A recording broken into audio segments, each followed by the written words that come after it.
Rheumatoid আৰ্থ্ৰাইটিছৰ এটা বিশেষ কাৰণ বুলি নাথাকে। এতিয়া ইনফেকশ্যনৰ ক্ষেত্ৰত আমাৰ বহুত ৰোগ হয় দেখা দিয়ে, তেনেকুৱা ৰিউমেটইড আৰ্থ্ৰাইটিছ নহয়। ৰিউমেটইড আৰ্থ্ৰাইটিছটো হৈছে এটা ইমিউন ছিষ্টেম, আমাৰ লগত ইমিউন ছিষ্টেমৰ যিটো এটা তাৰতম্য বা খেলি মেলি হৈ সৃষ্টি হোৱা এবিধ ৰোগ। আৰু লগতে ইমিউন ছিষ্টেমৰ লগতে ই বিভিন্ন কাৰণ, যেনেকুৱা জেনেটিক্স বা এনভাইৰনমেণ্টেল পলিউশ্যন, ডাষ্ট বা এনভাইৰনমেণ্টেল যিবোৰ পলিউশ্যন আছে, ইণ্ডাষ্ট্ৰিয়েল পলিউটেণ্ট বা ভাইৰেল ইনফেকশ্যন কিছুমান আছে, যেনেকুৱা এপষ্টেইন-বাৰ ভাইৰাছ বা চাইটোমেগালো ভাইৰাছ বুলি কিছুমান ভাইৰাছ আছে।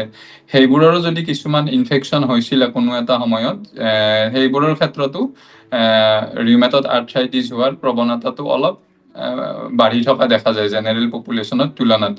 গতিকে থুলমূলকৈ ক'লে ই এটি ইমিউন ছিষ্টেমৰ লগত সাল সলনি বা তাৰতম্য হৈ সৃষ্টি হোৱা এবিধ ৰোগ।